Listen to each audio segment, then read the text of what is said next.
start the next theory, that is transpiration pull theory. Okay, before that we have discussed about the two theory, that is the capillary theory and root pressure theory. Okay, आज हम पढ़ेंगे transpiration pull theory. Transpiration pull theory को cohesion and tension theory भी बोला जाता है. That is related to cohesive and adhesive force of attraction, जो आपने पढ़ा हुआ है. Cohesive and adhesive force of attraction जो होते हैं वो चीज़ें मैंने आपको पहले ही बताई है कि क्या होता है कोहेसिव एंड क्या होता है एडहेसिव फोर्स ऑफ अट्रैक्शन. ठीक है. ट्रांसपिरेशन पुल थ्योरी या कोहेशन टेंशन थ्योरी जो दिया था, that is first time given by Dixon and Jolly in 1894. Okay, as I have told you, it is based on the two principle, that is the cohesion and adhesion, and the next one is transpiration pull. ये दोनों theory को combine करके ये mechanism बनता है. ये बताया था किसने? डिक्सन एंड जॉली ने.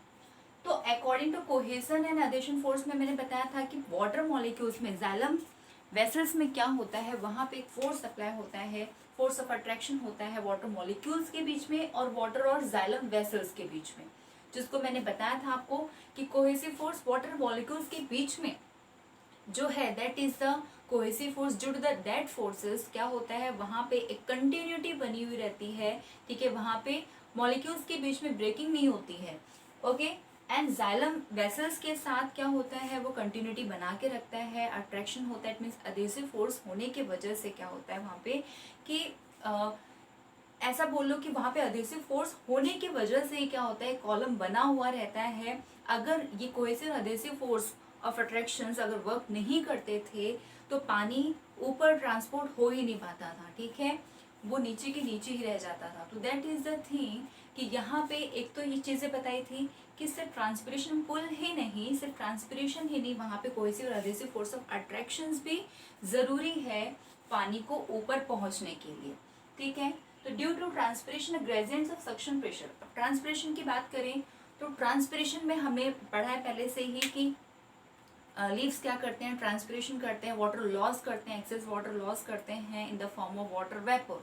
ठीक है, with the help of stomata. अब स्टोमेटा की क्लोजिंग और ओपनिंग जो होती है, हमने ये भी देखा है कि वो जो मैकेनिज्म होती है वो totally depend on the guard sales. ठीक है, गार्ड सेल क्या होता है, ओपन होता है at that time, water loss होता है, देन अगेन वो क्लोज होता है. तो वही चीज़ें यहाँ पे क्या है कि due to transpiration gradient of suction pressure is develop. Suction pressure मैंने आपको बताया था वाटर पुल होता है.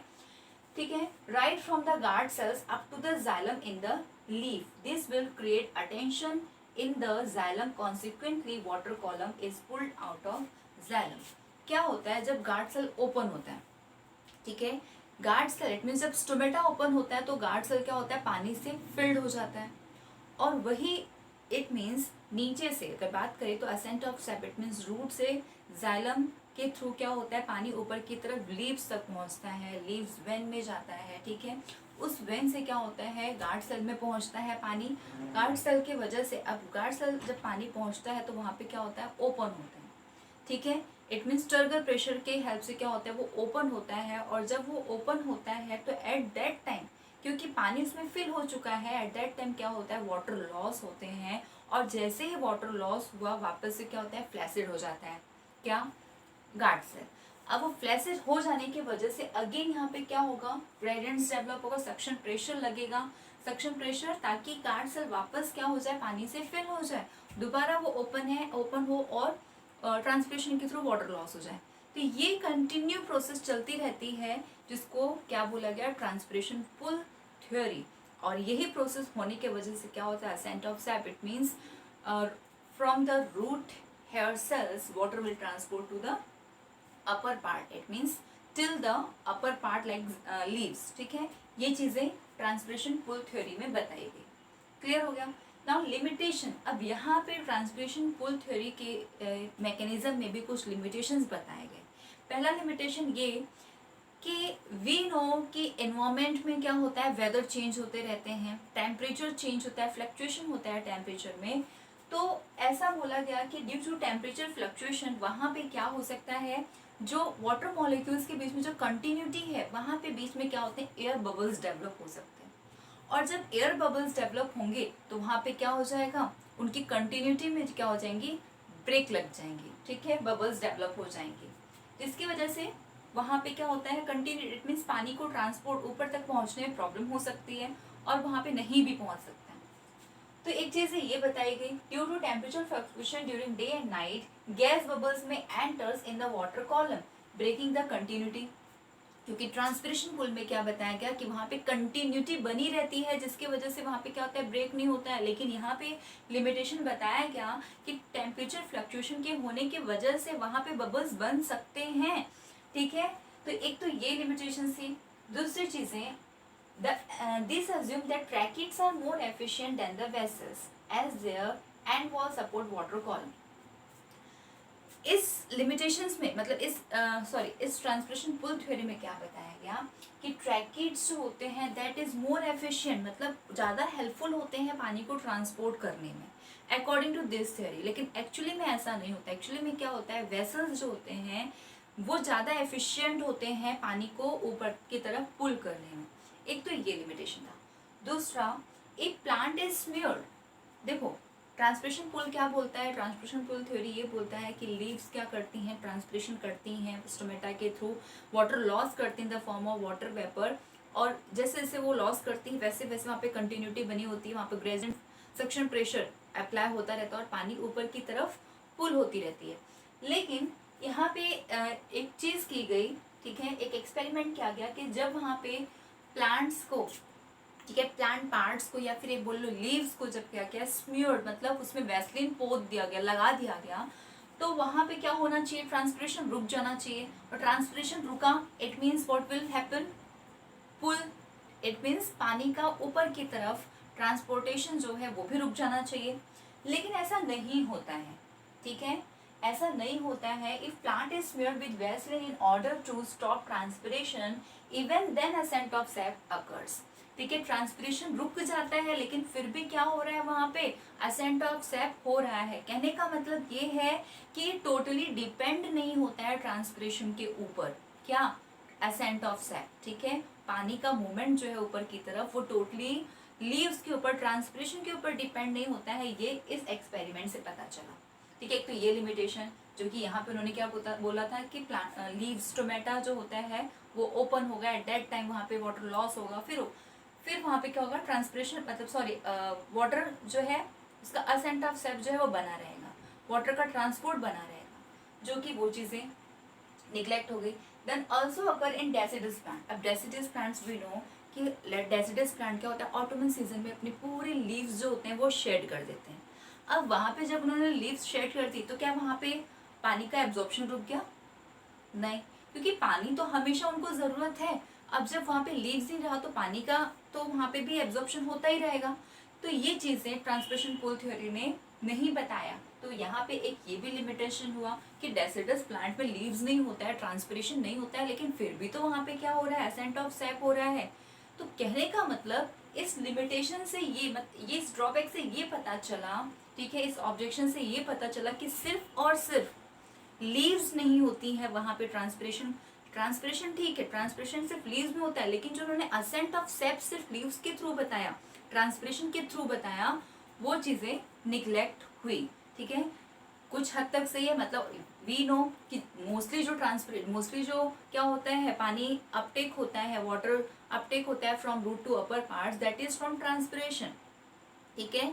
इसे पूरी तरह से निग्लेक्ट नहीं किया गया, पूरी तरह से उसे ये नहीं रिजेक्ट नहीं किया गया, क्योंकि वाकई में ट्रांसपिरेशन जो है वो बहुत ही ज़्यादा इंपॉर्टेंट रोल प्ले करता है। लेकिन यहाँ पे अगर लीव्स ना हो तो भी वहाँ पे क्या होता है, असेंट ऑफ सैप होते रहते हैं। कैसे होते रहते हैं? Due to the presence of living cell, क्योंकि लिविंग सेल को हमेशा ज़रूरत होती है पानी की, और वहाँ पे लिविंग सेल क्या करते हैं, लीव्स हो या ना हो, लिविंग सेल हमेशा वहाँ पे क्या करते हैं, वाटर एब्जॉर्ब करते रहते हैं, ठीक है। We have discuss that is cortex वगैरह जो होते हैं, मेरिस्मेटिक टिश्यूज वगैरह जो होते हैं प्लांट में, वो चीज़ें क्या होती है वहाँ पे पानी का एब्जॉर्प्शन करते रहते हैं। क्लियर हो गया? तो कहने का मतलब ये है, लेकिन फिर भी ट्रांसपिरेशन पुल थ्योरी जो थी वो काफ़ी एप्लीकेबल रही, और आज भी ये थ्योरी सबसे ज़्यादा एप्लीकेबल है, फेमस है, ऐसा बोल सकते हैं। Then next is transport of mineral ion. जिस तरह से हमने ट्रांसपोर्ट पढ़ा किस में, दैट वाटर का ट्रांसपोर्ट, वी नो कि मिनरल आयंस जो होते हैं वो भी हमें सॉइल से ही मिलते हैं, नॉट हमें, प्लांट को, प्लांट को सॉइल से ही मिलते हैं, ठीक है। Plant always absorb minerals in the dissolve form, ठीक है, dissolve form from the earth crust, ठीक है। अर्थ क्रस्ट से क्या होते हैं, मिनरल्स आयन एब्जॉर्ब करता है plant through the root hair. Now तो ट्रांसपोर्ट, वी नो कि ट्रांसपोर्ट ऑफ मिनरल आयंस जो होते हैं, अगेन वही वाटर और मिनरल्स का अपटेक रूट से ऊपर ही जाता है, ऊपर की तरफ ही जाता है। तो कहने का मतलब जाइलम जो होते हैं वही एब्जॉर्ब करते हैं from the root or from the soil to root and then root to upper part. Here is given about 36 to 40 elements are incorporated in plant's life. Plant को 36 to 40 elements की ज़रूरत होती है ताकि वो अपनी लाइफ प्रोसेस जो है वो चला सके, ठीक है।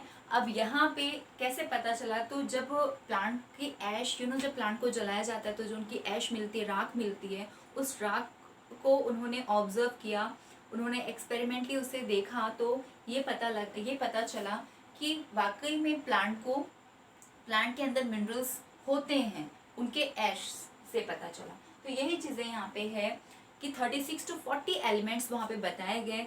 वी नो कि जो डे टू डे लाइफ में प्लांट्स को भी ज़रूरत होती है, किसकी, इन मिनरल्स की, ठीक है, मिनरल्स की ज़रूरत होती है। आगे पढ़ेंगे किस किस काम में इनकी ज़रूरत पड़ती है। तो इसेंशियल एलिमेंट्स, यहाँ पे जो है इसेंशियल एलिमेंट्स, मैक्रो एलिमेंट्स क्या होते हैं पहले वो डिस्कस करते हैं। इसेंशियल एलिमेंट्स जैसे कि नाम से ही समझ में आ रहा होगा, इसेंशियल मीन्स ज़रूरी। तो जैसे कि मैंने बताया 36 to 40 एलिमेंट्स जो है वो प्लांट्स की लाइफ में ज़रूरी होते हैं, it means that will be essential elements. Clear? अब यहाँ पे there are two types of elements, macro and micro, according to the need. जो एलिमेंट सबसे ज़्यादा क्वांटिटी में, ठीक है, लार्ज क्वांटिटी में रिक्वायर होती है प्लांट्स के लिए, that is known as macro element, और जो स्मॉल क्वांटिटी में ज़रूरत होती है उसको माइक्रो एलिमेंट। लेकिन रिक्वायरमेंट क्या है, रिक्वायरमेंट होती है, बस डिपेंड करता है वो कौन सा लार्ज एंड कौन सा स्मॉल क्वांटिटी में ज़रूरत है। तो मैक्रो एलिमेंट्स क्या है, carbon, hydrogen, oxygen, phosphorus, nitrogen, sulphur and magnesium, ये जो है एलिमेंट्स, ये मैक्रो एलिमेंट्स जो कि ज़रूरत होते हैं प्लांट्स को इन अ लार्ज क्वांटिटी।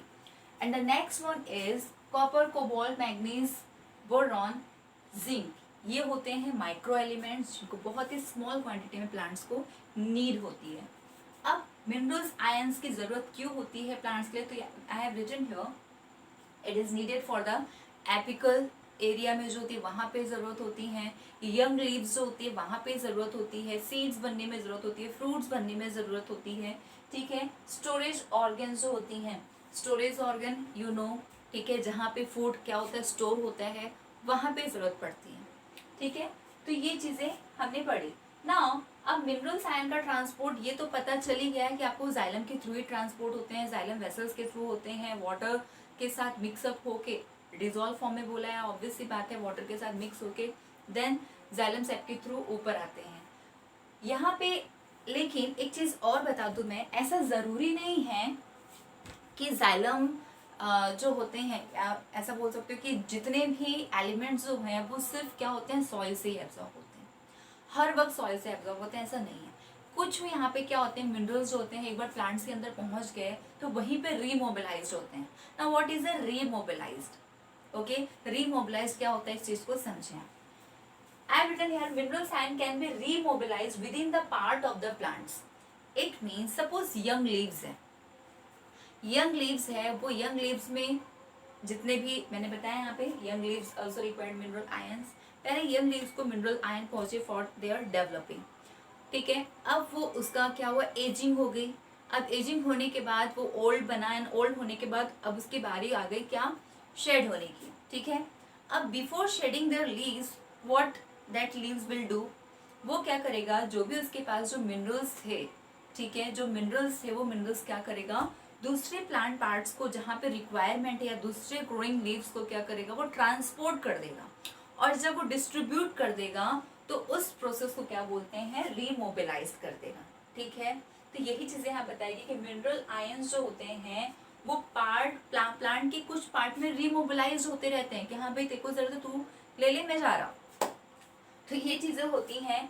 तो यहाँ पे अगर देखा जाए तो एक ट्रिक है कि कौन कौन से मिनरल्स जो होते हैं वो रीमोबिलाइज होते हैं, तो आप लर्न कर सकते हैं with the name of Pankaj Sharma,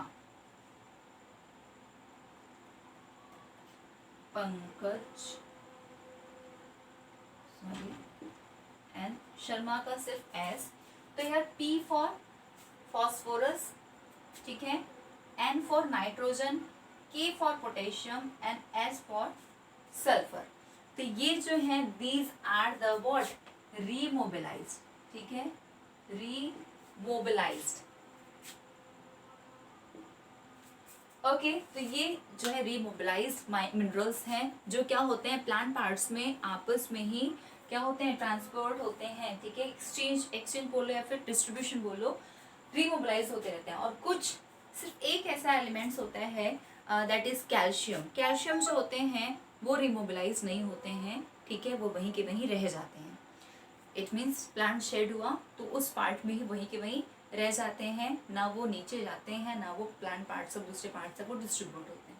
तो that is the calcium, you can say immobilized होते हैं, जो मोबाइल नहीं होते हैं, ठीक है, जो मूव नहीं करते हैं। एंड नाइट्रोजन, कुछ एलिमेंट्स ऐसे होते हैं, कुछ मिनरल्स ऐसे होते हैं जो क्या होते हैं इनऑर्गेनिक और ऑर्गेनिक दोनों के फॉर्म में ट्रेवल करते हैं। तो हियर इज अ नाइट्रोजन, कुछ इन द सेंस नाइट्रोजन ही एक ऐसा मिनरल्स है जो क्या करता है इनऑर्गेनिक फॉर्म में भी ट्रांसपोर्ट होता रहता है प्लांट में, और ऑर्गेनिक फॉर्म में, अगर ऑर्गेनिक फॉर्म में है तो सबसे ज़्यादा जो होता है ऑर्गेनिक फॉर्म में क्या होते हैं वो ट्रेवल करते हैं, ठीक है, in the form of amino acid.